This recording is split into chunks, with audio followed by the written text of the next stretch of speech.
Les principaux candidats de l'opposition, M.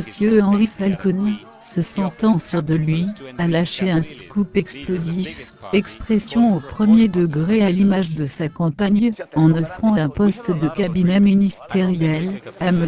Enrique Capriles, le leader du plus grand parti politique, qui appelait à un boycott, celui de l'élection de dimanche, boycott qui finalement a volé en éclats. Nous nous sommes mis d'accord sur beaucoup de points. J'espère que M. Enrique Capriles pourra être le prochain ministre de l'Intérieur et de la Justice, et avoir des relations externes avec les gouverneurs.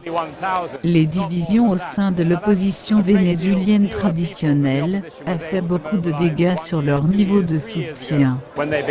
C'était la principale protestation, défilant en avance sur les élections. Comme vous pouvez le voir, le nombre de manifestants ici n'est pas énorme, ils sont un peu écartés, donc c'est difficile pour être précis. Disons il y en a quelques centaines, certainement, peut-être voire 1000, pas plus.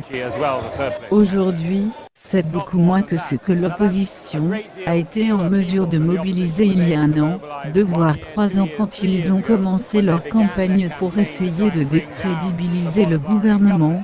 Mais cela semble montrer qu'au moins une partie de la base de soutien de l'opposition n'est pas heureuse d'être dans l'abstention.